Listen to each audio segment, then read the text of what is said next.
It's Tuesday on Your View. Welcome to the show. I am Mariah Afolabi Brown. As always, I have the ladies with me. YK in the building. Mariah is back in the building. Hey, we're just coming now. I've not seen you. Welcome back. Hi, dear. Welcome back. I'm fine. Black and white looks good on you. The hair, the clothes, everything. The hair is black and You white. match your hair today. Everything looks great. Meanwhile, there's one lady, she's my cousin's in-law, and I hope she's watching the show. She loves the show. Aww. My cousin's mother-in-law, and she's a lovely, lovely lady, Mrs. Oyewole. Please, everybody, say hi. I love you, Mrs. Oyewole. God bless you. I hope I'm sure she's watching today. How you doing? My banter today is on patience. You know, when I started this show, I remember when I first spoke to Mariah, I was like, the money was small, and no, don't worry. So I said to Mariah, one of the things I said to her was, we'll get sponsors, and we'll all have money, and buy cars, and everything. And it didn't come, you know. But I stayed on the show, and we're not richly paid on the show. It's not as if we get millions or anything. It's nothing like that. But results come in different ways. And it doesn't have to be, by the salary. But we get gifts from people. I got a car. Can you imagine? I got a car. That's what this matter. no, so I'm talking about patience. It's and we Nigerians need to learn patience. Yes, wait it out. Surulere. Yes. You know, you're driving on the road, you make 3 lanes where it's supposed to be 1 lane. You make 3 lanes, and nobody goes. Everybody is inside. You jam somebody. I mean, they want to jam me by force, by fire. They will not jam me, Jesus. Can you imagine? So they want to. Many people want quick fixes, rich wealth overnight. And you need to know that there's a process. There is a process. Yeah, you're right. There is a process. Chidima is one of the girls that's. See the result now. She will spend the rest of her life in jail. I mean, so I just wish we would understand patience.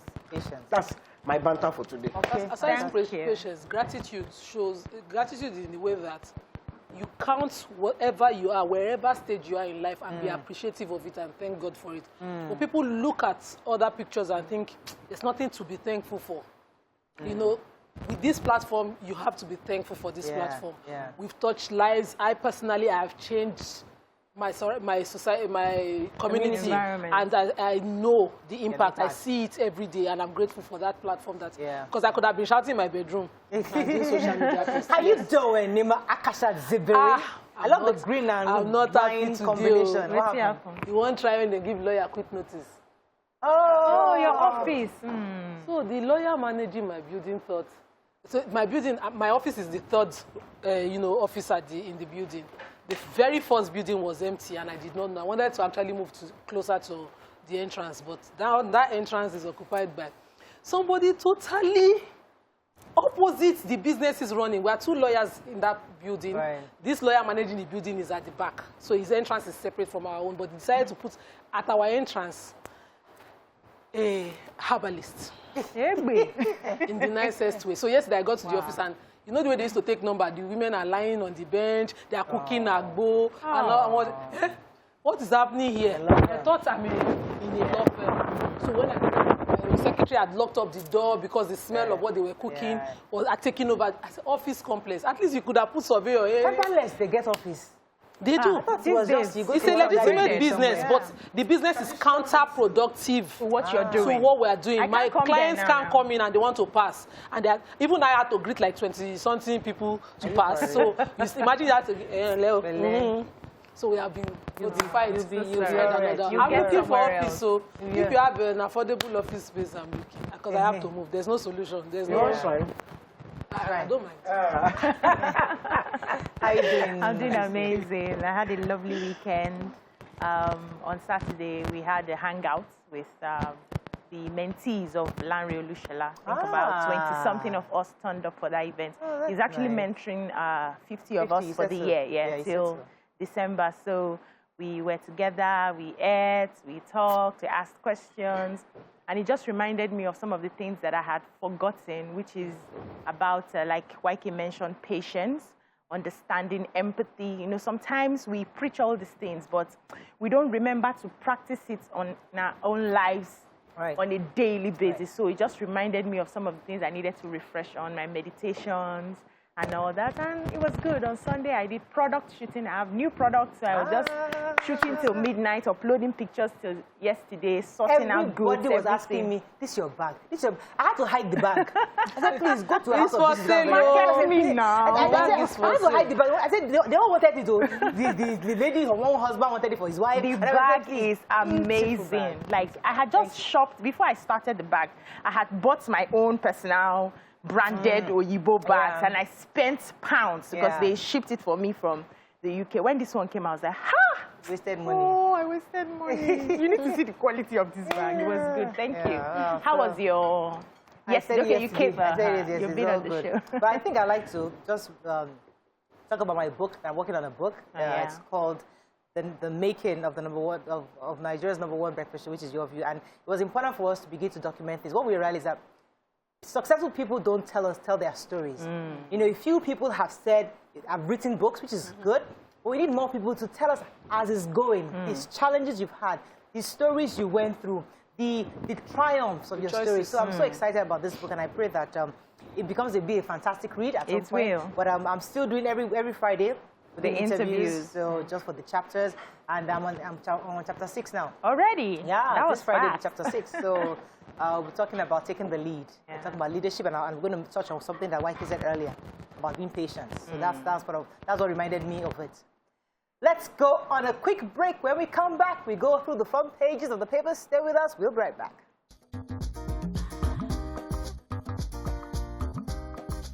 Stay tuned. Your View will be right back. Thanks for staying with us. So we're going to start with The Nation. First of all, I like the fact that my vice president is laughing. I don't think I've seen him smile like this on the front page. I mean, finally to see him smile.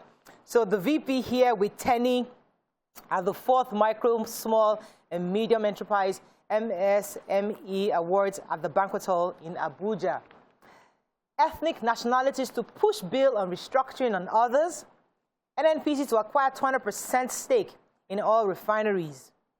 Killers tied Super TV boss's hands with a rope. 4.2 million Nigerians get COVID-19 vaccination. And there's an editorial that was pretty interesting about the issue of the Press Council Act amendment that's ongoing at the National Assembly. Okay, which story are we taking? Okay, let me do the Chidinma one. Yeah. Because I read it in 2 papers, and they're 2 slightly different stories. But the one in, I think it was Tribune or something, she is saying she's dreaming of the person she murdered, and she's telling the journalist that she's dreaming of somebody she murdered, of the man she murdered. She wishes it never happened. She wishes it was a dream, but it's not. So her reality is facing her. And then in the Nation, they're saying she couldn't have acted alone. The police are saying she couldn't have acted alone because he was tied up. And he was strangled. Yeah. She, in the other paper, says she strangled him. She said he was drugged. And was high on 3 grams of a particular drug while she took 1 dose of it. She only took 1 and he took 3. And that's why she had the power to strangle him. Wow. The stories don't add up. At all, but I am happy. I'm wondering how the police are letting her even talk. Say all of this, okay, but I'm happy my own that... is that she should get a lawyer. She should stop talking. You know, she's not looking good at all. Yeah, so according to the Tribune, they are saying that autopsy will be carried out on the body to ascertain what happened, if he was drugged, if there were multiple people, because the police is saying that they don't actually believe her story. Right. So if there were multiple people involved, the autopsy will say that. So they are waiting on the pathologist to give them a go-ahead. For it's rather corroborate her story or concerning not, the drugs that she claimed that he took and all that. They found that she was acting with another person who was the... supplier?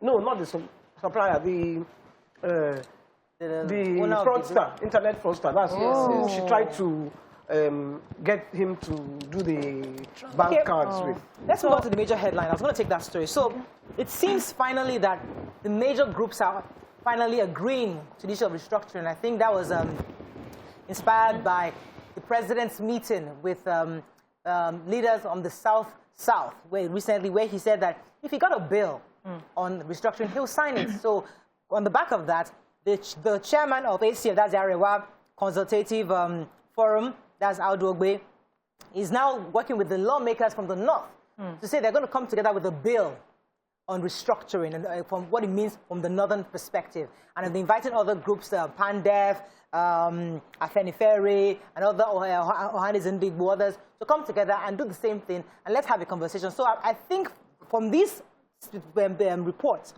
it seems that every group is finally realizing, okay, this is what we need right now. And our body language of the president is almost agreeing and aligning. So everybody's now aligned. He should not change his mind tomorrow. He should not change his mind, I beg, but I think he should continue that way. One more story. Yeah, 88% of the 4 million doses of AstraZeneca vaccines have been utilized according to the federal government. And they're saying that about 4 million Nigerians have been vaccinated, both the first and second doses. And we're actually the best in Africa in terms of our vaccination rates.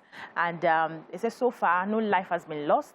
A few reports of a few people who have just had very mild, side effects of the vaccine, but they had about 125 people who had adverse effects. But aside from that, no life was lost as a result of the COVID-19. And they're appealing to us, let's not just throw caution into the wind because we are carrying out vaccines. Yes. We need to follow through with the protocols of being safe.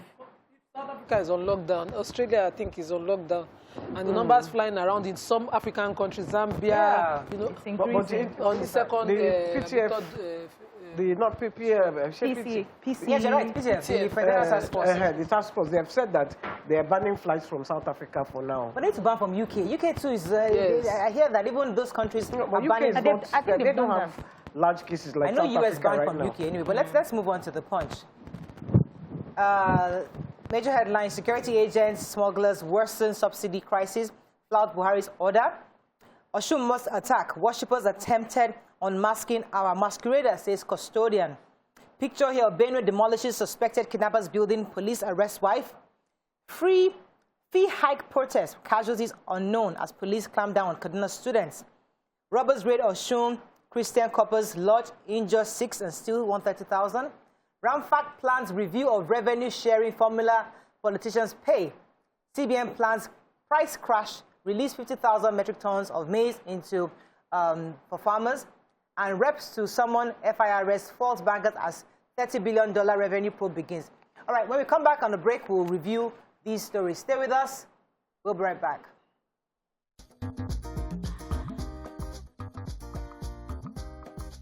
Stay tuned. Your View will be right back.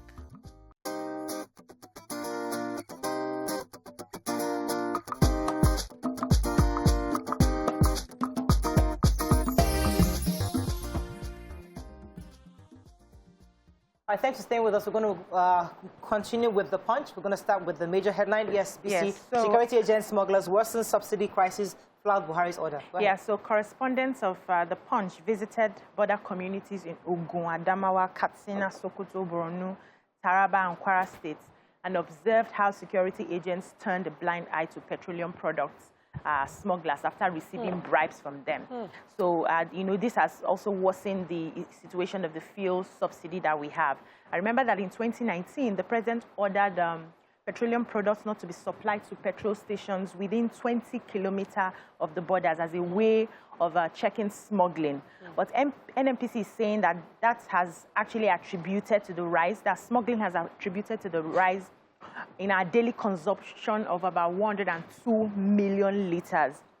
Then on Monday, according to the report, it said the landing cost increased to 232 naira per liter, while our subsidy rose to 5.58 billion naira. Daily. Now, it sells in the state, we buy for about 165 naira per liter, but these smugglers will now take it to where they smuggle it to and triple the prices. And so they said they discovered they had more than 1,000 illegal routes. And some of them from the different states, Taraba and the rest, are saying that these security officials actually collect the bribe and behave like they are not saying it. So with the number of checkposts that they have for smuggling to still be happening is because the security operatives and even the local residents are a part of it. So the custom boss and his guys need to be seriously probed. Seriously. No, but we're also our worst enemies. You know, all of us, because I was going to connect that to the other story which I have, which is a CBN plans price crash, releases 50,000 metric tons to farmers. And this is part of the Anchor Borers program, which actually is where the government is providing funds and support to farmers. And what they have done is to get the major players within Nigeria to buy from these farmers and stop importation of these products. But you know what happened? There are middlemen who hoard the maize, you know, make them the false scarcity and then inflate the prices. So we are our worst enemies. So the government is doing their own part to release 50,000 metric tons. But they've now seen that people are now, some of these people are now going behind and racketeering. So why are we wicked to ourselves? I think our orientation, I keep saying it, our orientation is wrong. Because from the top is bad. And this from the top. It's from the top now. It will trickle down to the bottom. So we see our leaders in get-rich schemes. We too. We can't always keep saying them. Listen. If you do not clean the top, it will be difficult. It will be difficult to clean the bottom. I agree. See, but the guys on the bottom will continue to use that excuse that if they too are corrupt, we too will be corrupt. The people at the bottom, one day will become leaders. And it's still the same thing. It will still be the same thing that is happening. And in fact, I fear for the future of Nigeria because what our children are learning. I'm telling you, it's horrible. What they are learning, my own age, we can still be saying, there was a time that Nigeria was good. You people don't even know the time Nigeria was a bit better. We didn't see it now. So what is your reference goal? Where are your reference points? Reference points. True. So that's why I talk about from the top. And let me take the picture story in Lima. Exactly. Benue State demolished suspected kidnappers, 2 buildings belonging to him. His name is Cephas Shekere, a.k.a. Azonto, at 2 separate locations, one in the federal housing scheme in Makurdi. In accordance with their law, anti-kidnapping law, which, amongst other punishment, provides demolition. I know this person has not even been tried. You know, he's still a suspected kidnapper, but they've demolished already. I see the waste. You know, as the governor of the state, you can withdraw a person's certificate of occupancy, you know, and, you know, repossess the building. And you can convert that building to any other thing. But so if why demolition? Why waste? Demolish 2.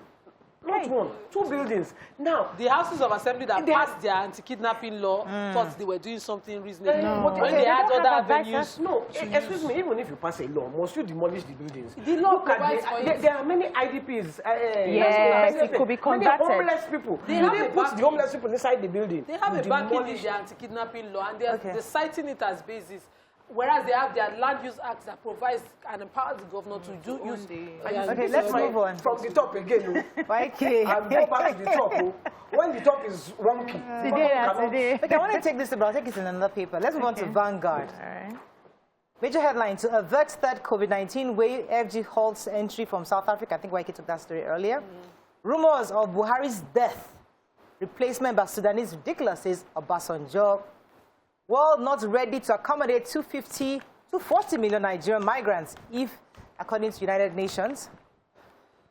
ASR Africa wants $3 million education infrastructure grant awards, actually, to Ghana. Nigeria losing $30 billion annually from revenue leakages, says reps. Nobody can stop Yoruba Nation rally in Lagos, Akintoye, and Sunday Igboho. Nigerian media should be self-regulated, not by government, says TAMPAN. An elder statesman, Pa Ayomike, wife found dead in Warri residence. Okay, which story are we taking? I want to take let's just raise this rumor of the Sudanese Buhari. So, the president of Obasanjo, while addressing youth to buttress his point against social media, his point for social media regulation, said, you remember, that somebody had approached him and thought he would support the stories flying around social media at the time that the president died, and that his clone was brought in from Buhari, from Sudan, and his name was Jubril. And, he said he had never heard any other ridiculous story as much as that, because he knows it's impossible that a sitting president in this country would die, and everybody keeps quiet. And former presidents would not know. It's quite ridiculous, so actually. it's ridiculous. Any other story in Vanguard? So Amina Mohammed of the United Nations also, addressing youth again about, clamoring and making noise on social media, saying Nigerian youth should take ownership of their country, and we should stop comparing oranges with apples, saying that Nigerians love to talk about other countries that are doing well and forget when we got our independence to do the right comparison, forget our numbers, that 240 million people were displaced. The world cannot accommodate them.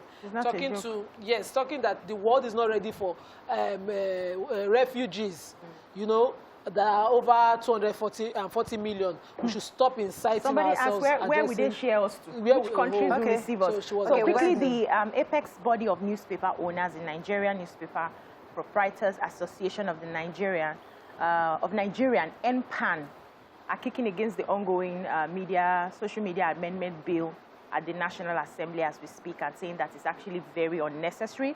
He's saying that the bill is aimed to cripple the freedom of speech of the media and create more burden for the industry. That they are not saying the industry doesn't have its issues. Of course it has its issues, but it's better that it's regulated by the industry itself and not by the government and politicians. I agree with them. Yeah. So we took it yesterday. In another story, let's move on now very quickly to Daily Trust. ACF puts northern lawmakers on alert concerning restructuring. Road crashes killed 2,223 Nigerians in 4 months. 2 students protesting tuition hike shot dead in Kaduna. Tension in Lagos as Iyabo insists on July 3rd with Yoruba Nation rally. And new revenue sharing formula ready this year, says federal government. Okay, I think I have most of the stories. I have the NDIC one. Okay, go ahead. So the Nigerian Deposit Insurance Corporation has announced commencement of payment of liquidation dividends to uninsured depositors, creditors, and shareholders of 14 banks in liquidation. And they mentioned the banks. Some of them are banks that we might know. Maybe let me just take a few of them. The North-South Bank, the Allied Bank, All States Trust Bank, the City Express, as well as several other microfinance banks. And their depositors can smile now. They'll be paying them. These banks are folded up. Let me take 2 stories. So the 2 students protesting in Kaduna State, let me say the name of the university. It's Kaduna State College of Education, Gidanwaya. And 2 protesters were killed. They were protesting the increment from 25,000 first to then to 33,000, now to 75,000. And during the protest, 2 people were killed. And let me just read to you what the police response was. They were saying that the protesters blocked the convoy of the military sector commander, and then they resulted in a fracas where 2 protesters were injured while they were attempting to use minimal force. Really? Please, I don't understand how if the police can say they're using minimal force and 2 protesters died. It doesn't make any sense. This is just a reminder of what started the NSAS protest, that we need to remind ourselves that these are students protesters. They have constitutional right to protest. And you shouldn't be using force or using live ammunition when they are students. So when you say 2 students were killed, gunshots, I don't understand. Rubber bullet. Why can't we upgrade ourselves to get rubber bullets, is it pellets or whatever they call it, tear gas and all that? Protesting school fees hike is normal. They go out there, they shout, talk about how difficult it is. And somebody that is responsive in a government will call them in and discuss the differences with them and, find a middle ground. But actually, according to the government, talks are ongoing. So there was really no need for the protest, according to the government, that we're already having conversations with this. But even regardless, you shouldn't have live ammunition with students. Then finally, generations don't need for the protest. They don't. If they want to protest, it's their constitutional rights. They have a right to. We're going to take one more story. I just wanted to add to, but let's move on. I wanted to take the story on very quickly. Road crashes. So yesterday was Minister Fashola's birthday, and usually every year he has this Gap Fest where they talk and discuss issues. So the theme for yesterday's Gap Fest was Arrive Alive, talking about it's not bad roads that cause accidents, it's the people behind the wheels. That's the drunk drivers, the bad drivers, the horrible vehicles, the articulated vehicles that need to take off the roads. And I think the Corps Marshal Boboye Oyeyemi was saying that we have 2,233 people who have died between January and April. Especially in the festive seasons, there's quite a lot of fatalities at that period. And Governor Fashola was saying that if you're going to get on the road, you must have the right experience to be on the road. That is not the bad roads that is causing the accident. It's the people driving that is causing, according to Minister Fashola. The bad roads are it's good inclusive. Yes, exactly. If the It's roads good. are good, If the roads are good, people will be roads are good. speeding and there'll be more crashes. I hope you know that. let the roads be You didn't good take first. Tribune. We have to run, unfortunately, run out of Yes, time. time. Want to take Tribune? Let me see if I have So any just more the time. major I don't have any headline. more time. So Major headline Tribune are defecting governors lack courage, says Governor PDP. of Zamfara and Yes, Tribune. the House of Assembly members, Oh, House of Matawale. Reps members in that state, and all senatorial members of the 3 senatorial districts in Zamfara say, everybody, pack your load and move to the other side. Imagine. The APC. I cannot see. I know I knew from day one the governor would have to move because he didn't even come close in the elections. He won through the courts. But that the entire House of Assembly, everybody just follow her. And that's what the Tribune said. They are moving. Okay, on that note, we end this segment. When we come back, our friends from Rollout Properties are here. Stay with us. We'll be right back. My special friends. Your special friends.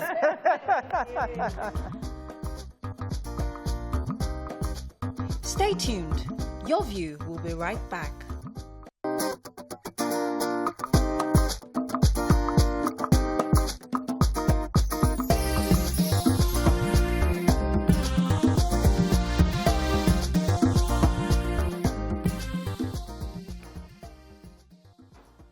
Thanks for joining us. So, the lead relationship manager, Rollout Properties, our dear friends, and Allied Services Limited, Halima Oladipo, is our guest today. And we are dear friends because you are very gracious to give YK a land for her birthday. So because of that, we have that affection towards you. So yes, love towards you. So thank you. we are here today because Ileya is coming. Yes, and it's like, sure. what are people coming home to? That's the theme or Yes. for this season. Tell us what Rollout Properties have in store for us this All right, season. good morning. You're looking beautiful this morning, Thank you. ladies, and Thank you you. always look beautiful, actually. Thank you. Okay, my name is Halima from Rollout Properties and Allied Services Limited. I'm the lead relationship manager. And this morning, I'll be taking us through Rollout Properties and what we do. And for Rollout Properties, we are about affordability. We offer quality housing solution, and we offer excellent services at Rollout Properties. And, you know, before I even go on with the offers that are available, the first question I want to ask is, the whole thing is saying, everybody is saying, Ileya. So, like, which home are you actually going to? Like, which home are you going to? What steps are you taking to have a beautiful home for you to go to, for your family members to come to? You know, when I was growing up, I come from Ilorin in Kwara State, and every festive period, we all go home to my grandparents' place, and then it's a time where I meet my cousins, my uncles, my aunties, and I'm like, wow, the feeling is so beautiful that, you know, that picture, and I'm thinking, oh, how do I even go ahead and make this opportunity happen for my own kids, for my own grandchildren? Like, so the question I'm asking you listening to me and even us here, like, what steps are you taking to create these kind of opportunities for your own children? Okay. Awesome. So I would like to ask, Okay. if peradventure I want to become a landlord, how do you help me as Rollout Properties? What steps would you guide me through? Okay, if you want to get a property, Rollout Properties is here for you. And even at this season, we are having the Rollout Homecoming promo, where you have the opportunity of getting up to 20% discount when you make payments outrightly. And we even have up to 24 months payment plan. If you are wanting to pay in installments, you feel, oh, I can't afford to pay once, you have up to 24 months to make your payments. And aside this, we're also giving out gift items, freebies such as rams for those that want, oh, it's a layer period, festivity. And some say, oh, I'm not a Muslim, what do I want to do with a ram? We have goats. We even have home appliances for those that feel like, oh, I don't need edibles. We have giving out air conditioners, giving out washing machines, and, you know, home appliances that if you don't want the bags of rice, you don't want the ram, you don't want the cow. And these gift items don't even stop you from getting your 20% discount. No, you get your 20% discount. And of course, we still have the Proverbs plan at Freedom City, Ibejileki. We have the Proverbs plan that goes for 150,000 naira monthly, and we have another package for 180,000 monthly. And also we have, you know, there was this time we kept on talking about Freedom City at Ibejileki. I'm glad to tell you that Freedom City has appreciated with 25%. There has been a 25% appreciation within the space of 3 months. Wow. At Freedom City, because it's currently selling for 1.5 million naira against the 1.2 million naira it was selling for in February. So what is your excuse? What are you waiting for? Why haven't you purchased a plot of land at Ibejileki? Right. I hear rams, everything, and I know that this is the layer period. There is cost to be paid. Yes. Is it in any way affecting? Is there going to be an increase? What are the prices of your current prices of your, estates and plots? And is there a sudden increase so that we know whether we are paying for the rams or we are getting them? No, there is no sudden increase. There is no sudden increase, and the RAM doesn't affect your cost of land. Like I said, there's still 25% discounts, even aside these freebies that you get. So it's not affecting the plots will be how much? We have different locations. We have our estates situated at Ibadan, we have within Lagos, and we have within Abeokuta. So we have estates for as low as 350,000 naira. We have estates that cost 1 million naira. We have estates that cost 500,000. So it depends on you. Yes. Like, all you need to do is let us know what your capacity is, and then I'm sure there's a plan that fits in for everybody. Okay. Is this just the land, or you are assisting in building? Yes, for now, it's just the landed properties for now. Oh, okay. Our housing project is definitely coming out, so watch out. Are there inspections? Because people are always afraid of fraudsters or people, when you oversubscribe and there's no available land. So when do you do frequent inspections, and at what point do you allocate? Is it after you've paid that you allocate? And if you do that, am I certain that I will get a land? Okay. Okay, so we offer site inspections on Tuesdays, on Wednesdays, Thursdays, Fridays, and Saturdays. So if you're not chanced during the week, on Saturday you still have the opportunity for site inspection. And for rural properties, there's this belief that seeing is believing.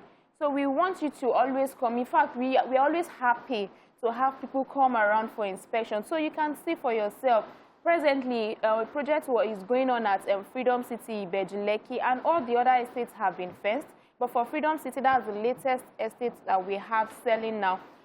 Video is being displayed showing the work done at Freedom City, Ibejileki. The fencing has been done. And these are the things that we put in place before allocation is done. And once the completion of the fencing has been done, then the allocation takes place. So once you complete the payment for your land, you get your allocation instantly. And this fencing is done for security purpose, so you can be assured that, yes, your land is safe and secure. Okay, so you do the fencing? The perimeter fencing of the estate, yes. The whole estate. Yes, the whole estate. And we fence it and we gate the estates. And we have security personnel on ground. Where is my own land? Is it your land is Greenleaf Estate. Okay, so I'm worried about payment plans for people who don't have regular income. Okay. You know, we have entrepreneurs who want to become landlords. Yes. What do you do for them? How do you work that out? Okay, we've tried to make it as flexible and as easy as possible. We have payment plans of 3 months. We have payment plans of 6 months. We have payment plans of 12, 18, and even up to 24 months for people that cannot afford to do, that are not on a fixed income. And we also have the 9 months Proverbs plan for those that are on a fixed income and can guarantee that, okay, every month I have something and I can drop this. It seems like it's a season. I mean, I love a lot of realtors out there selling land, property. Is it like that? What happened recently that everybody's... Landlords are chopping people's money too much. Oh, because that's what happened. So there's this boost of middle class and people want to have their own houses. But in your view, is this a season? I mean, this is just outside. Is it just a season? Is it going to phase out soon? Because maybe people should take advantage of it now. Because I feel that we just came into this season where everybody's just buying houses and it's all about realtors. So at some point, maybe people should take advantage of it now because in future, It may it's going to calm be down. saturated Yeah. and there won't be any properties to Everybody buy. would have bought the land. Well, you know, there's a housing deficit, and that's the concept of this whole real estate thing. We try to solve, for rural properties especially, we are trying to solve housing deficits in Nigeria in general, and we are trying to do it one man at a time. So it's a thing of, and then real estate is the investment that promises return of investment. Yeah. And then you know that land can only appreciate. It can never depreciate. Yeah. So that, I think that's the reason why people say like, okay, that's the next go-to now, because your investment is safe, is secure. Land, they are not making any more of land, so it's what is available that everybody is trying to grab their copy. Yes. And it's an investment that you are securing the future of your children. It's there forever. Your we have children. to wrap up with you. Any final words? Any final thing for the promo? So I think 20% discount. Yes, 20% discount on outright payment. And even if you feel you can't do the outright, you can have up to 24 months payment plans. And we'll be giving out the freebies, also the rams. And if you're feeling, oh, I want to even gift out rams to someone, a family or a friend or something, instead of just giving the person ram and rice that the person will eat after a layer and forget, you can buy land for the person. This says I should buy land. Yes, gift me the ram. When you buy the land, you are buying the land, you are gifting the person the land. ram. That is value you are giving. You are giving the person an asset. Yes. You buy the land for the person, and then you're also giving the person the gifts, items, the rams, the bags of rice. So that's a two-in-one package, if you ask me. Well done. Thank Fantastic. you. Thank you very much for coming. And Thank I you. say once again, we extend our gratitude to your MD All right, for thank being you so so much. gracious to For the gift. for the Especially. gifting. Thank you. Extend my gratitude. Thank you so much. All right, I Thank have you. that big, that thing like a check Yes. in my parlor. There. Hey, maybe I know. Awesome. Thank you. All right, let's go on a break. When we come back, we discuss our hot topic for the day. Stay with us. We'll be right back.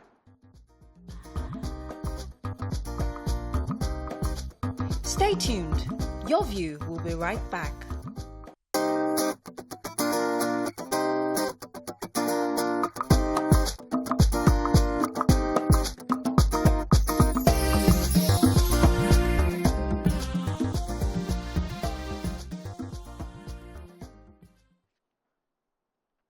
Thanks for staying with us. So, our hot topic this morning is the recent press conference hosted by TAMPAN.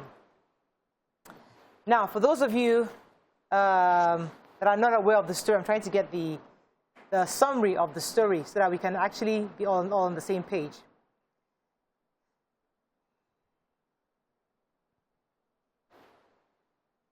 You can share now. So, I'm trying to get the name of the... You can give us a... The Theatre Arts and Motion Pictures Practitioners Association of Nigeria, TAMPAN, had a press briefing recently condemning the acts of two of the actresses in the industry, Iyabo Ojo and Nkechi Blessing.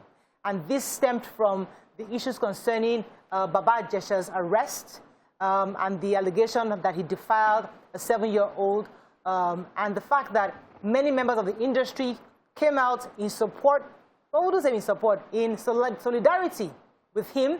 Some, especially one of the elders in the industry, recently, Olofa had gone to the courts in support, in solidarity with Baba Jesha.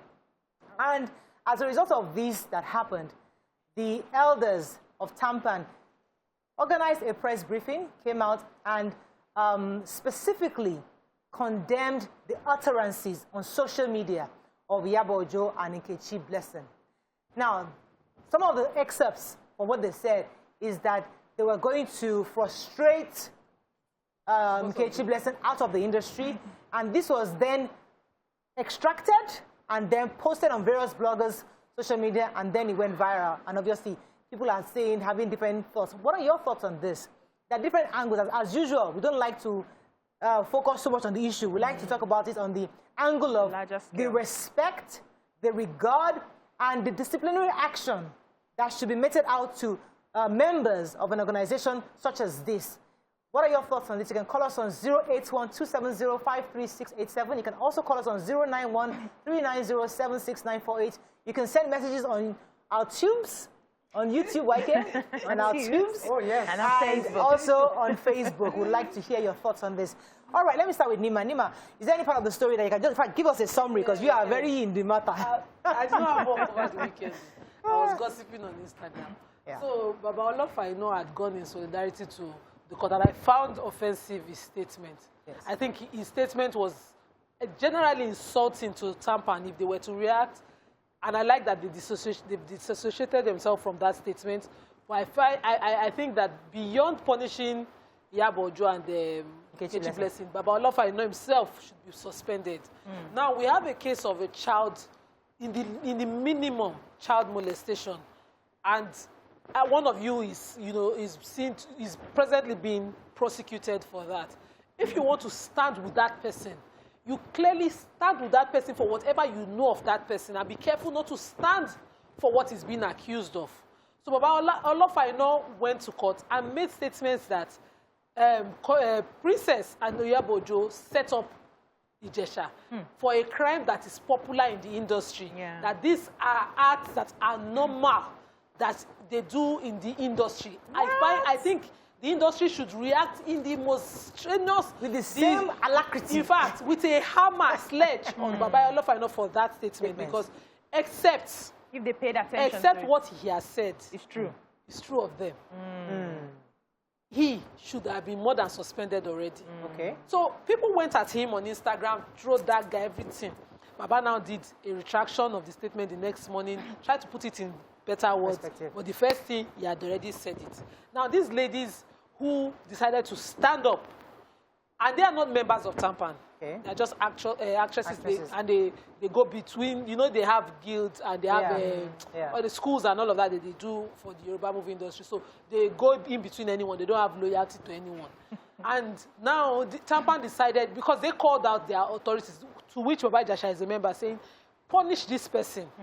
I remember Mr. Latin saying Baba Ijesha wasn't a member, and so they, as TAMPAN, would not take a stand. Initially, when the whole drama started, that they will not take a stand about the matter. He's not a member, so they lack the powers to suspend him. Yeah. But as a body, because, like I always say, you can be disgraced in association. Yeah. If your friends steal, they can call you thief. Yeah. Your association has disgraced you. They should have stood against, just the way they did about it, and they did not show solidarity. They did not stand with the young man, the other actor who was standing for him and doing briefs and creating conspiracy theories about what had happened. Right. But these ladies now called them out and saying, "You are our elders.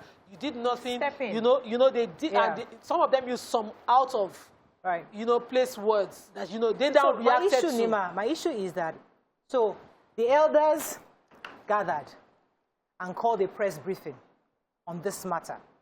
And in their anger, actor Jide Kosoko speaking came out and said that they will frustrate them out of the industry. Now, people felt that was offensive, that was wrong for him to have said that. Was there a better approach that they could, as elders, because I respect the fact that Iyabo Ojo has I even respect the fact that Iyabo Ojo has not even said anything against them. She has been saying things. She hasn't directed. If Iyabo Ojo wants to talk, you will know she will talk. She has been very, very respectful. Even Nkechi Blessing, what she said does not even, nobody has really come out against them. But the point is that how best could they have said it that will not become Iwosi? So this is. Let me come to this. So I think what happens is, when something happens with our friends or people we love, people we have personal relationships with, we suspend our objectivity. We are very emotional when if somebody comes down, picks up YK and accuses her of something. Me, self, I'll go and fight. Yeah. But it is expected. Why YK now? No. Just example. I just saw you. And you're I'll go and beat somebody on your behalf. Yeah. But I would expect that when it comes to issues that border on criminality, that border on sexual perversion and all of that, the truth must be said or silence maintained. So if you cannot stand up and say, our colleague, no matter how much we love this person, has erred, and we have to follow through in the punishment, in the suspension, or whatever it is, not because we do not love him anymore, but we want to chastise him so that this will not occur again and deter other people in this industry from doing this. If we cannot stand and say the truth as it is. Don't say anything. That's one. Two, you know, it's in this part of the world that you cannot look at your elder and say you are lying or you're wrong. Where I come from, the way I was trained, I can look at my daddy and say, daddy is a liar now. And he doesn't take it personal because he understands that what he had just said did not make sense to me, and I have a right to challenge him. That is where I come from. So, and I understand that, you know, this part of the world, the elders have spoken, and everybody's hiding because I don't want to come out. Which part of the world? It's not the West. The Yoruba people. Don't say it. We are here. I don't want to call Yoruba people. I love Yoruba people. My mom is Yoruba from Ekiti. I love you guys. We respect. So the fear is because he's an elder, he can do no wrong. We cannot challenge him. We cannot, now that he has spoken and said we are going to suspend, some people would be like, he has spoken, no, let us calm down. But why are we punishing the young ladies that decided to stand against crime? Why? Which is what I'm hearing Nima saying, like we should compartmentalize this issue. The issue. Let me put out the entire WhatsApp, because Goldmine, thank you for finally releasing. I was even angry with Goldmine for posting the full video. For the full video. Because people had gone to the gutters with the statement alone. So TAMPAN was trying to address the behavior of some actors whose actions or inactions are affecting their reputation. So, and in addressing it, they wanted to suspend members. But these are ladies who are not members of their association. So which punishment would they mete out to people who have not really subscribed to that association? So they simply said, you know, Baba Kosoko, where he went wrong was, we have suspended them, and somebody just corrected him on the side that they are not members. Say, even if they are not members, we will act against them in this industry. We will frustrate them. What did they do? Directors and proprietors and whatever, we will not allow, you know. And at that point, and that was an outburst. That was an outburst. It was from inside. I felt it was an helpless outburst. I felt, I would have beaten you. I forbid you, but I cannot see you beat. What I could do, you will go pay. Pass this corner again. But you see, why can before I come? Yes, let me let you come in. Go ahead. What I don't understand, because you know I don't know about this story. I'm just listening to all of you. What I don't understand, are they saying Baba Ijesha was right? No, at all. They have told. I mean, the issue, as I said, nobody has ever said that Baba Ijesha was right. Everybody's on the same page that he was wrong, and the courts are handling it. And it's even subjudice for us to discuss it at all.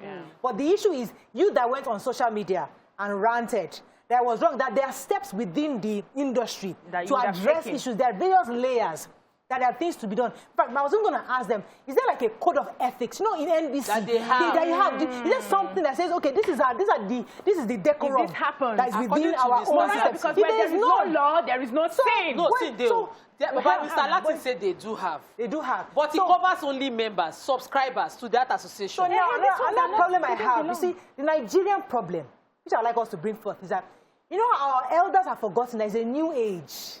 There are ways of doing things. It is a different age. So when elders gather and want to chastise you, we are trying to remind them. In 2021, what we rather they do is call these ladies. There's a proverb in Yoruba that supports where you're going. Ọmọdé gbọ́n, àgbà gbọ́n, lọ́fídálé Ifẹ̀. Some people say lọ́fídálé Èkó. The Iyabo Ojo Nkechi, you know, say pikin wise. Elder wise, two people hands, na collaboration they take the establish Yoruba land. That's a proverb in Yoruba land. I see. Iyabo Ojo is a producer in her own right. Yes. If you want to ostracize her, she will use English people to do the movie. And the marketer will not, she will not have to say she will sell to Netflix. because they did not rationalize it well. So they didn't think it through. I know the method that they are using is a method of hierarchy. Where Yoruba people, they have a beautiful custom. Reno Mokri even did a post about them on weekend too as well. That Yoruba people will use respect to remove 50K from your pocket and you will not even mind. You say, oh, Gasa, bless her. You know, they will pobolo about that kind of a thing. Yeah, I will mind though. I'll call Finish that your thought, please. Do you understand? So they should have found a way because they want to caution them for talking and talking recklessly in a way that affects them.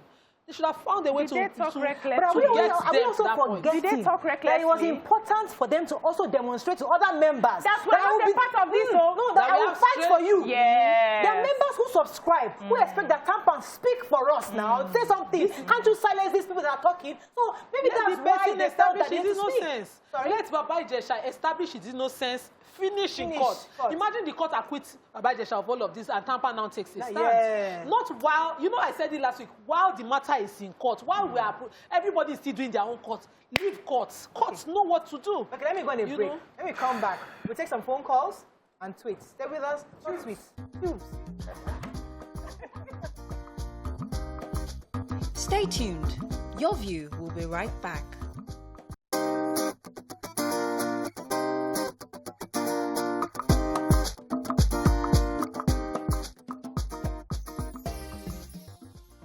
Thanks for staying with us. So we're still on this TAMPAN's press conference. And I'd like to take a few messages from YouTube. Why can't you have that? Yes, Go ahead, the tubes. Bilikis Morenike Mafe says, don't TAMPAN have a code of conduct or query or caution their members? None of the elders should relegate their junior members. They should have decorum and be ethical when reprimanding them. Oluwatoyin Adigun says, I think there are a lot of hiding issues as per Baba Ijesha's saga. Bilikis again says, Nima, how interesting. So they are not members, hence they are unable to query them. He must have uttered that statement out of frustration. Then still, it couldn't it have been handled differently? Then Clara, wait, sorry, I thought they said Agba Kio Loja. Okay, go on. It's just seeking that no one is sparing a thought for the young teenager, mental health. Sure. And all. Okay, so we are not discussing the crime. No. That's not the conversation here. So let us remove that because it's in court. Our issue is the press briefing, the utterances made, and the fact that they felt that they needed to caution some of these people who were going on social media. Let me take Adeshino. Adeshino, are you there? Yes, hello. Thanks for calling. You're live. Go ahead, please. Yes. I'm a first-time caller. Welcome to the show. And I'm happy to be online today. But at first, let's call it spade a spade. We all know what Baba Ijesha did was wrong. And we are not in support. And on my own, I need to be very sincere and we need to be very blunt with ourselves.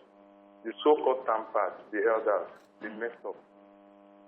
The time they came out to deny Baba Ijesha at the first instance was uncalled for. And now coming out to now give Iyabo Ojo and the other ladies that they will suspend them out of or frustrate them out. It's uncalled because in Yoruba they said Agbakinwa Loja Oriomo Tutunwo. In what way are they? What lesson are they teaching the youth or the young generation coming? But it shows the way they are operating their homes is what we are seeing outside. Thank you very much. So I want us to go to solution because I don't want to just talk about it. What would have been the best approach? I'd like to hear from everybody. What exactly, because I would have loved to see a meeting where, first of all, they acknowledge the fact that what Iyabo Ojo, Princess, and others did to give mileage to this alleged crime was a good job. I mean, everybody got talking about it. Yeah. So once you acknowledge, you have to sandwich these things. You did well making noise about these things. But however, let the courts decide and determine this man a criminal before we then go and take it. Because, yes, we know some people might say that maybe they went a bit far with all the saying that they will kill him if he come outside. All those are extra.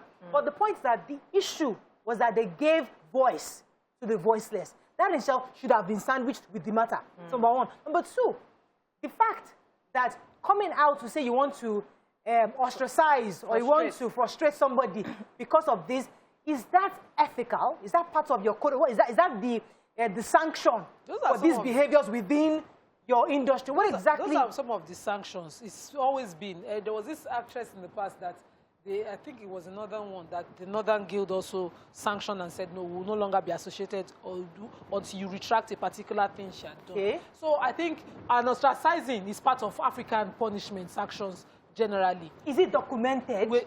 Even traditionally, nobody documents it. But you disassociate from a person for what he has done. So the disassociation would have been that presently, as you're being investigated for or prosecuted for this crime, we disassociate with you. That's for Baba Ijesha, who was found wanting.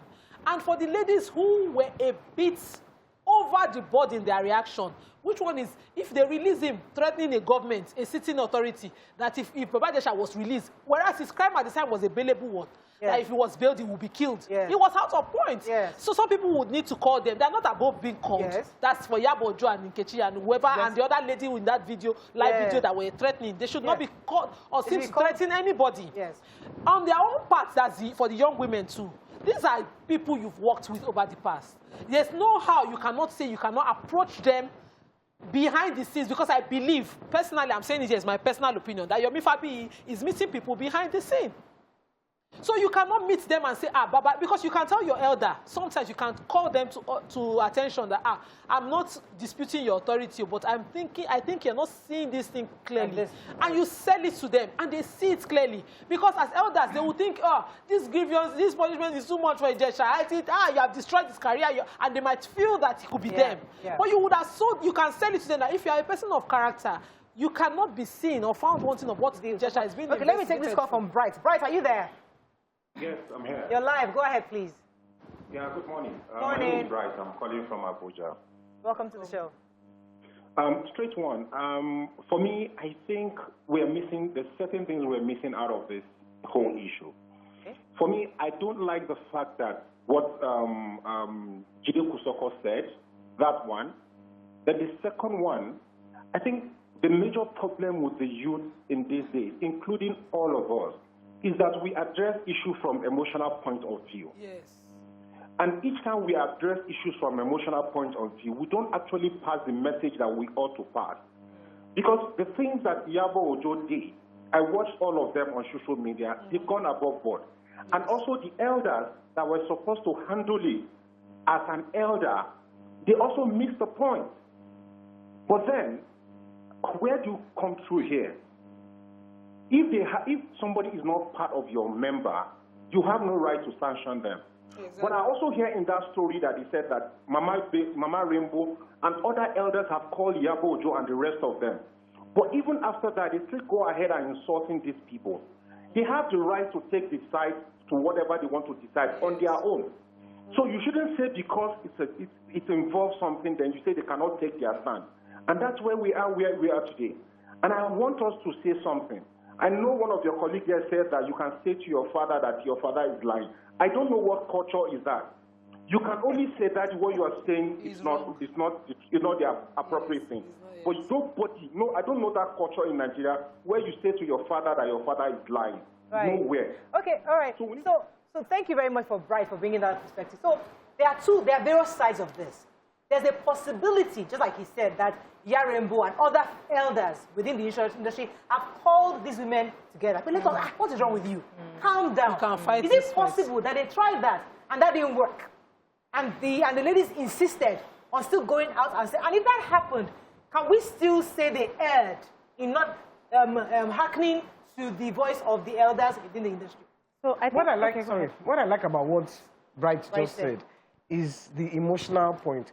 Why do we react everything here in an emotional way, not a factual way? Baba Ijesha committed a crime, maybe, allegedly committed a crime. Just charge him. Let him make it known, this crime, release the video. Nobody needs to comment. The law will take its course. The elders that went to sanction them, too, I think they went above board. They too, emotional. Yeah. Well, we're emotional beings, YK. 80% emotion, 20% logic. Exactly. That's factual. And when it affects your person. If Baba Ijesha is found guilty, how will it look on you? These people who have come out to say, they will say, hey, they were supporting.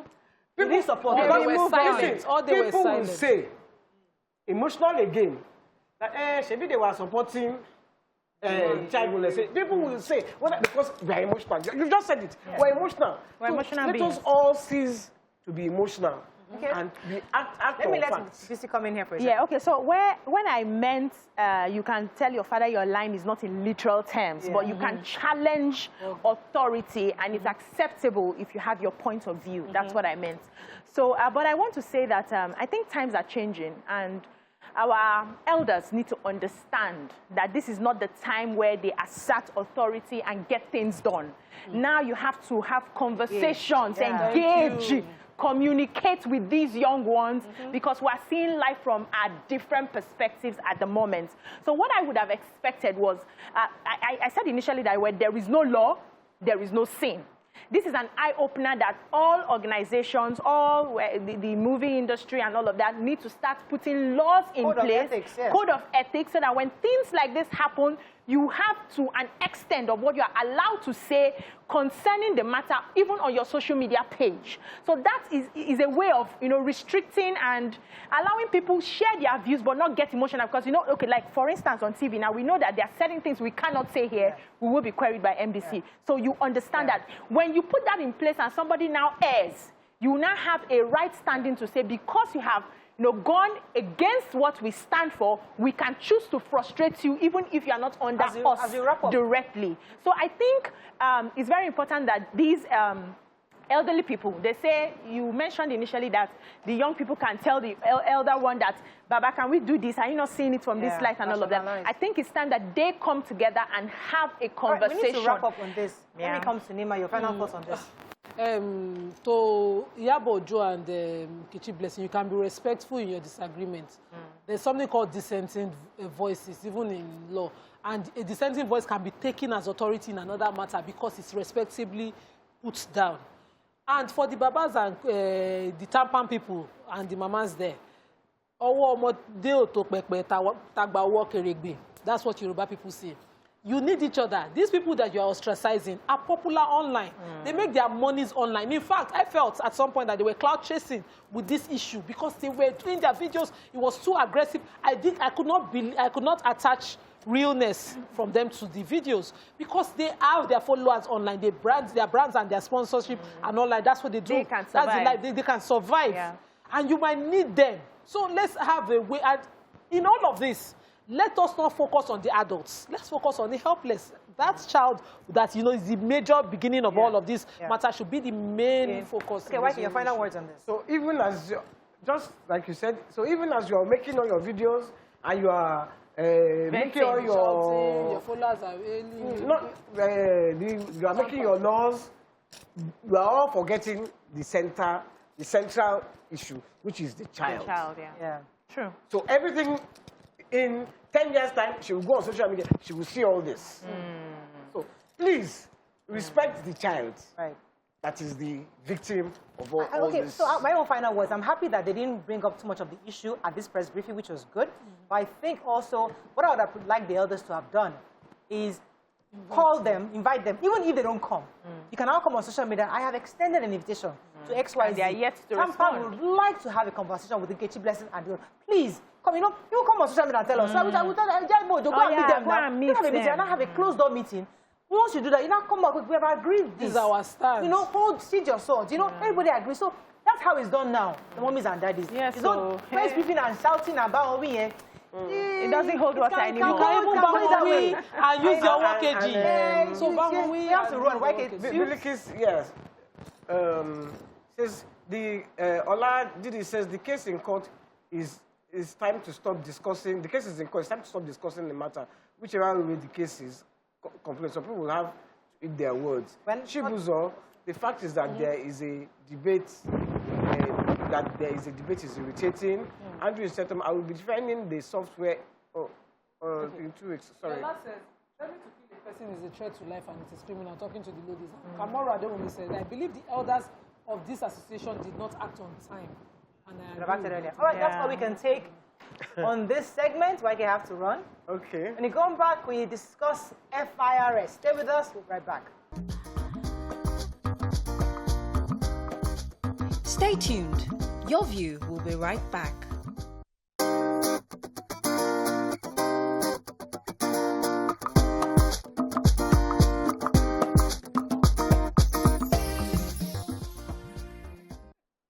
Thanks for staying with us. So we have with us Commander Olusegun Ogungbemigbe, Lagos Sector Commander of the Federal Road Safety Corps, FRCS, as he will be discussing the need for everyone to be safe and conscious and guard their immediate environment from all manner of pollutions that are harmful to healthy living.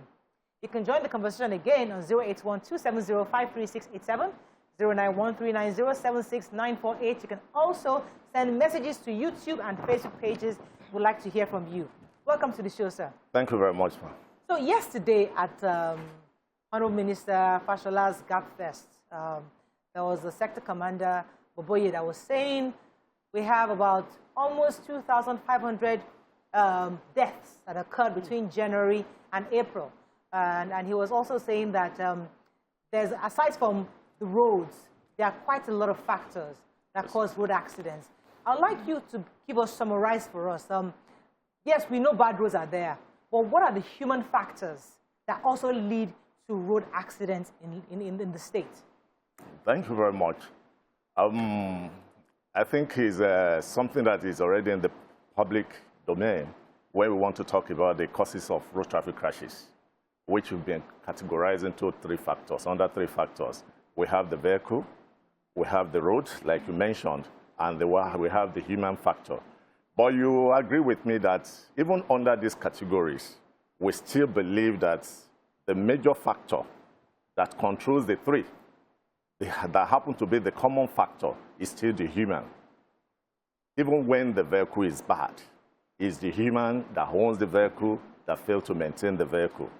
Even when the road is bad, it still takes the human to ply the road and still ply it safely. Before we now talk about the content of the human itself, the conduct of the human, what are the things I have to do to save or to make the road a safe place for myself and other road users? So those are the three categories I would like to place it. You just enter my trap. Yes, sir.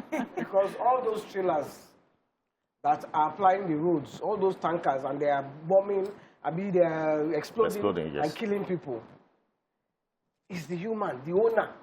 Why are they all not in court or on trial or paying large fines? Defending, because it's the human, the owner of the truck. Thank you. Not the driver. Yes. The driver has his own fault, but the person that is letting that truck be on the road, or that trailer, or that tanker. You're talking about prosecuting vehicles that get involved in crashes, which has been the order of the day now. That's the new directive. Okay. That any vehicle, that's why when a crash occurs involving articulated vehicles now, we have what we call accident investigation team that goes to the scene and confirm the cause, the rationale behind the crash. And when it's narrowed down to the fault of the owner or the driver, the prosecution takes effect. You recall the one that happened along Apapa Road where the container fell on some two lads that got killed. You are very much aware that the man has been under prosecution for a while now. That's the driver and the owner. That is the trend now. That's the decision of the government, especially Lagos State. Because I remember there was a guest we had recently that told us that there was a court, there was the bill they have doesn't cover the owner of the articulated vehicle. We had a guest sometime. Has that changed? There's a way the law plays out. Okay. That definitely, even if the driver that is being prosecuted, it will still link up to the owner of the vehicle. Okay. That's good because that's the truth about it. Okay. And you know, at times they do escape from the scene, and that has been the trend. When crash occurs, you see the driver will abscond. Yes. So it takes time and investigation for us to, and the only way you can link the driver is the owner of the vehicle. Yeah. Because every details about that vehicle is registered under the owner. And at the time you are doing the registration, you are not thinking of committing any crime. Right. And that's the good thing about this technology. So, sir, my worry is that your team, usually, let's leave Lagos because they have other agencies working in Lagos, but once you cross the borders into Ogun State, is your people we see on the Lagos-Ibadan Expressway the most? Just picking the case in question, the tanker, the Ogere incident that happened last week. The first responders are your team. And within the team, you do not have some offices that you require. So you don't have your men trained to respond to fire. You don't have them with fire trucks that, you know, that can be recalled maybe from your zone office in Ogun State or from even assistance from Lagos. You still have to resort to state government fire service, you know, federal fire service, and all of that. Don't you think that one of the things you should be pushing is that your men are also not just trained to respond, but have those departments that they will be trained to do. They will have training in those fields so that in such cases, at least the damage will be reduced. Yes, it's a very good thought out, which has been my passion all this while, especially in Lagos. Because I told some of my colleagues that I'm quite blessed to be working in Lagos. When you look at the state-of-the-art equipment that is made available anytime there's a disaster or an emergency, you can imagine you see like a scene of a movie. When you get to the scene, you see LASEMA, you see Federal Road Safety Corps, you see the police, every department playing its own role, and fire service. And that is the ideal emergency environment. Yes. It's not possible for an establishment to own it all. That's why we have departments. And that is the essence of technology. Because the essence of technology is when a disaster occurs, I should be able to call that, like... Remember Charlie? That big driver, that big Charlie. Is it Charlie? Yes, that's all. I've not seen Charlie in a long time. He's operating virtually everywhere, especially along the corridor axis. I've not seen Charlie around. He's there. Big trailer, that big yellow, big, monstrous trailer. LASEMA, you know, if you are familiar with the terrain of the crashes at night, you always see the big Charlie. Because hardly these days we see crashes occurring during the day. That is one good thing that all this timing of movement of trucks has really done for us. So it occurs in the evening. I know, Obiajun, you want to go because I have this question. Can I? Go ahead. Because, you know, I always see your people, they're always arresting cars. But Okada will be passing traffic lights. Okada will be passing one way. They are always committing offenses and nobody is arresting them. Please, when are you going to start? Can you hold them? It's a reflection of the society. Can you hold when we say the Western world is a very decent country or decent society, it takes two to tango. The laws are there and the people are willing to obey the laws. But here is all about all of us. If I try to stop an Okada man without common sense, without discretion, he deliberately forces his passengers. We will be the ones. You will be the one to come around and say, what kind of people are this? We've been mobbed severally. So we'll use discretion. We call it intelligent patrolling. When it is not safe, like the law says, you allow a criminal to go rather than indicting an innocent person. When I know my effort will create more problems, it's better for me to allow him go. And you are dealing, what you have succeeded in telling me this day is that private owners are decent people. Yes. Because the law says when I raise my hands as a law enforcement agent, you stop. That's what the law says. So if the commercial driver refuses to stop, it's an indication that we are dealing with irresponsible people. All right, let me go. So we should celebrate that. Let me go on a quick break. When we come back, we continue this conversation. Stay with us. We'll be right back.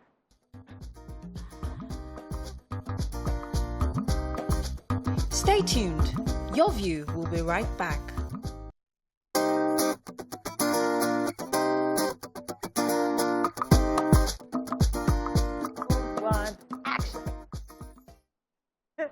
Thanks for staying with us. Right, before the break, BC had a question. Go ahead, please. Yes, sir. So when I read through the newspapers, when they, recommend or when they document the incidents of road accidents, there's always a constant that I see, which is overspeeding and loss of control. Now, is there any plan in the near future that your department would have like training sessions for most of these drivers? Because I realize that we don't pay attention to learning skills properly before we get into anything we are doing. Is there any plan? Anyhow, even if it's going to be on the television, just to keep reminding people that we need to know these things. Any plan in the works? The plan is already with us. And that is the prerequisite that gave us the new regime where we are today as regards the acquisition of driver's license. Because before you can even access the driver's license, you must have gone through the 26-day syllabus from let me say, a recognized driving school by Federal Road Safety Corps. And having gone through that, you are going to be tested for proficiency by VIS.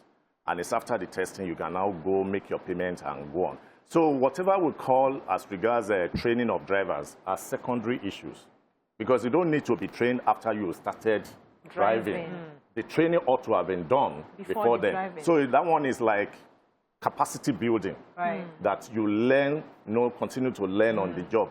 And given the scenario severally, why is it that there's this oil company that has close to 1,000 trucks? And it could come out boldly to say in the last 4 years, their vehicles have not been involved in a crash. The drivers have not been involved in a crash. Because one, they bring in vehicles that are new, not the ones that have spent his time outside. Secondly, they train their drivers annually that you are requesting for. Regular training. And the third one is maintenance of their vehicles. They have the workshop where on monthly basis these vehicles are maintained. Can't our uncle adopt this system? So the other way you now see us pursuing these people to do what this in fact, let me link that question to our uncle. We have an uncle that is very popular. We like to call him our uncle because he has. No, it's not my uncle. He's our uncle because he owns cement. He's building a refinery. He owns he has everything. He's our. And he's United States of. Now, he's our United States in Dangote anyway. He's our mentor. So we see a lot of Dangote trucks on the road. What is FRSC doing to ensure that he's maintaining his trucks? Because we feel as if any accident, the Dangote truck, the Dangote truck. Is that true? Well, I will be able to talk more about Lagos. Okay. In as much as I do hear the story too, the way you are telling me now. I wouldn't know much about what is operating outside Lagos. Okay. But I know that Dangote has collaboration with FRSC and is as a result of this thing you just mentioned. There's no responsible establishment that will allow its property to be wasted. So when he noticed these things are happening, he went into collaboration with it. So whatever you are seeing today is even an improvement to what it used to be. And I think we should be happy about it. It's continuous. I wanted to ask my previous question, what is the solution to all these Okada people that are taking one way, the trailers with the half tires, going on the road? You know, there has to be a solution that will benefit everybody. Every one of us. The solution is very simple. And the solution is to make it unattractive. There are dedicated areas, routes, that Okadas are not expected to ply. And because of the NSA saga, virtually all routes became bastardized. And government have tried so much. You heard the other time, equipment are released to police. Police have been on them.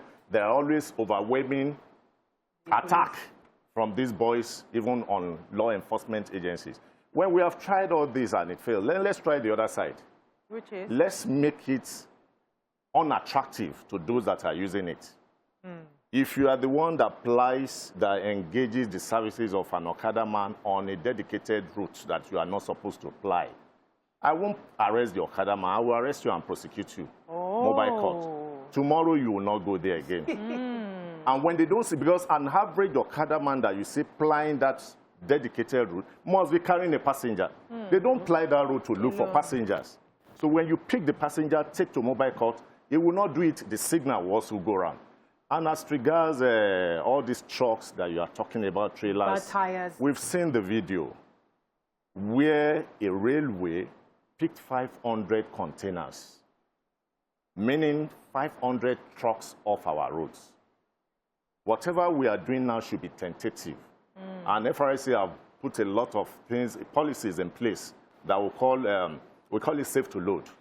We don't run after tankers on the road and containers because of the risk involved. We go to the source where they are loading. We said before these vehicles can be loaded, they must be able to meet up with the minimum safety standard. Where all these tires, the lightning system and what have you that you mentioned. They don't have light at the back. Even at night, go and see what is happening. I see that. We have zero tolerance for it, and that is why we stamp our feet down. Every day, when I'm coming back from shrine, every night, when we come back at night, you see them. Well, Me, I will be shaking like this. Because they are speeding. Whoa, whoa, whoa. Around that FRS road. Those are the ones that escape through the I windows. wanted to talk about accidents. The incidents again. So upon such an accident, roadblock happens, people then suffer for hours on the road. How quick, and on that construction, where are the suggested diversions possible? You know, one is a bridge. The long bridge, you know, can be affected, and then people will not have a diversion.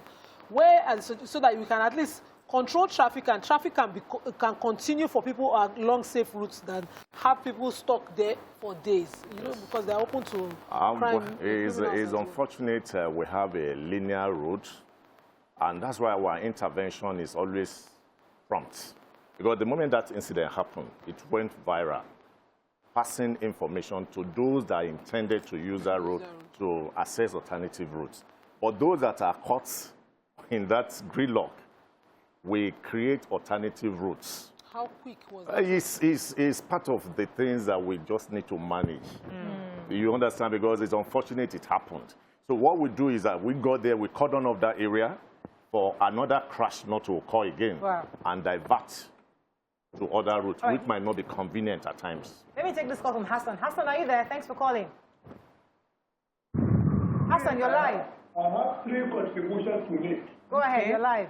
Yesterday, Madam made mention and amplifying the statement made by Minister of State for Petroleum that subsidy benefits the rich, not the poor.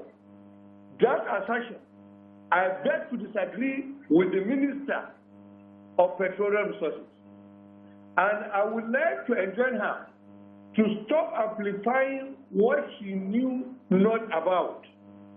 Because an increment of 1 naira on the price of petroleum will reflect even over what she will pay for the school fees of her children.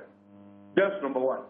Number 2, about Dangote, that when his refinery comes on stream, he will sell at the international price.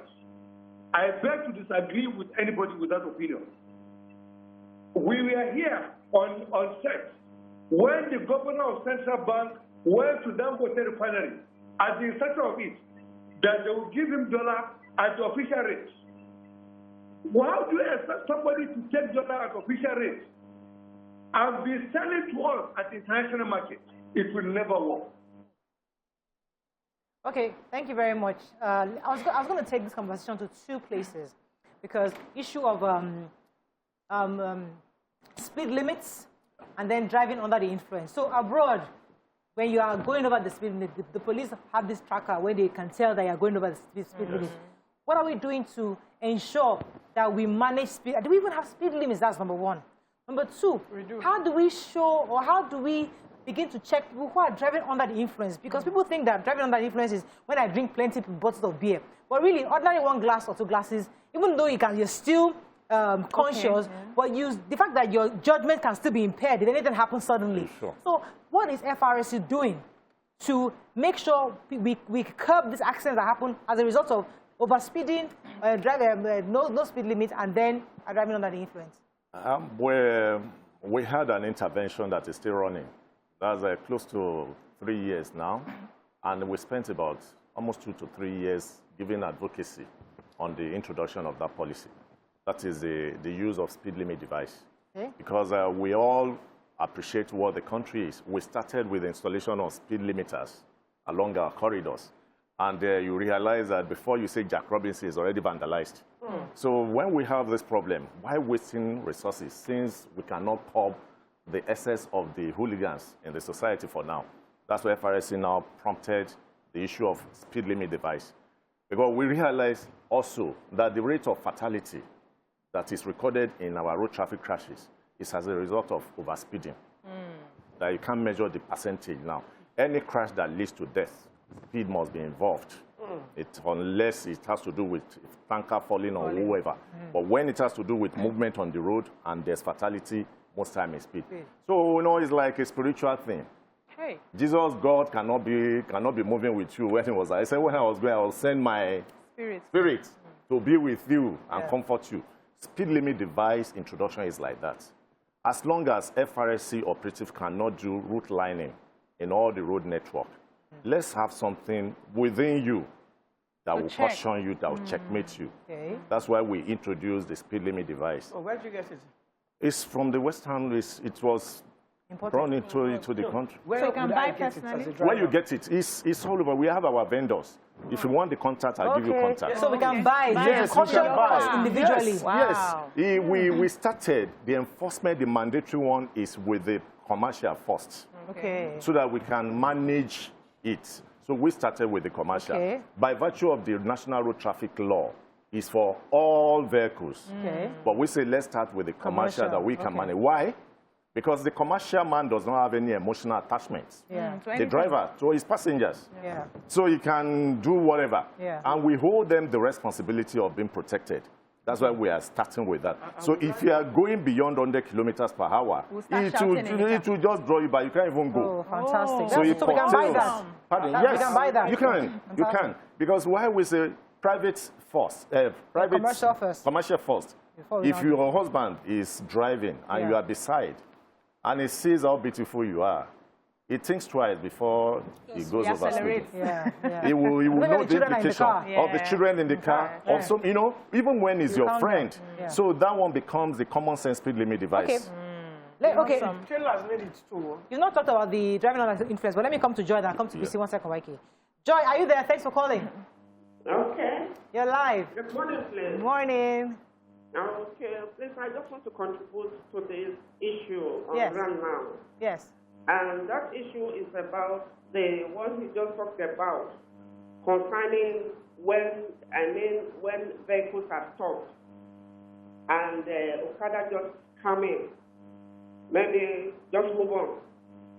And nobody is talking about it. The law enforcement are there sometimes and nobody talks to stop them.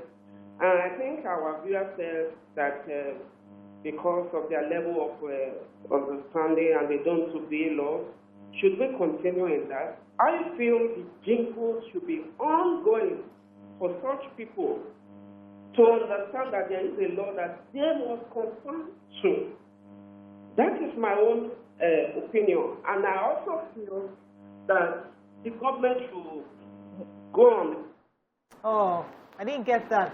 We have some didn't get plenty that. questions on Facebook for Okay, go ahead. here. So Chris he says, please, is there a fine on the renewal of a license that expired since 2019? Let me take all of them at once. Cool Emis believes that you are not doing enough. He said if the FRSC embraces technology, their job would be easier. You don't have to chase an offender. Technology backed with videos and photos will do that. Cool Emi also says, please ask him, is it okay to drive in Nigeria with an international driver's license? Okay. Let's take those three first. Before we And the forget. requirements for So that. international license, can you drive with international license in Nigeria? If you are a Nigerian and you want to use the international driver's license to drive, it could be that you are just coming to the country Yes. for the first time and you have the windows before you can access the Nigerian driver's license. And you if must you are a have that. foreigner, yes, if you are a foreigner too, that you want to drive Right. in Nigeria, for us to get our own driver's license, you must have that, your foreign driver's license, your passport, international passport, and then letter from that your foreign country that you use in assessing our own driver's license here. So the provision is there. Okay. Is allowed. So on the technology, like how much of technology are you using as a group to solve many of these problems? You 'Cause we are saying can't, you that- can't beat FRSC Are you when it serious? comes to the use of technology. Our robust database alone is a commencement of the technology. And, last year alone, I know the number of vehicles that technology assisted us in retrieving those that were stolen. That wow. in the course of trying to re-register, they discovered that, oh, this vehicle has already been stolen.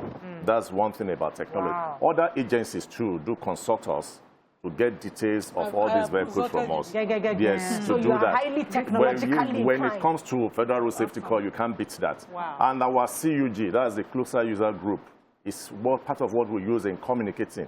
You know, we talk about 15 minutes emergency response time, which has even reduced to 5 minutes because of our first responders, artisans that are stationed along the corridors. Oh. That if it happens, we've already trained that organizer that you are seeing by the road. Oh. he assesses the crash before calling us. Wow. So someone is already there. Wow. And it's the CUG that brings that corner. Before we now talk about driver's license. Okay, so sir, quick one. I just wanted to know, is there any way private drivers can protect themselves when they're driving beside all of these tankers? Because we fall into that category most of the time. And we call it defensive driving. Under defensive driving, you don't claim rights. That is the first way to save yourself. Yeah. You don't claim right. You are coming you are going on a straight road. It's your right. Remember, a trailer could enter the road from a junction or whoever. So one thing is that don't claim right. Second one, assume that all other road users are insane. Yeah. Because when you see, it's only the man that sees a madman and go and embrace that can. You see, I'm bad with that because I got the training that once you see the eye, once the person in the front of you sees the mirror and both of us can see each other, yes. I feel like I always assume he can see me, so I still pass the trailer. Don't. I always assume that he can see me. Because at times some people's eyes are off their hearts. They are looking at you, but their heart is gone. Yeah, the man about to leave us in the money, a driver, and as he was about leaving, the wife just called.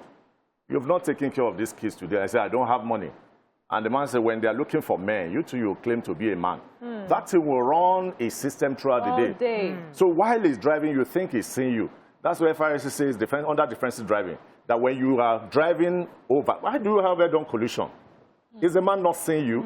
So when you are driving, some people don't even look at the face of the man that is ahead of that is opposite them.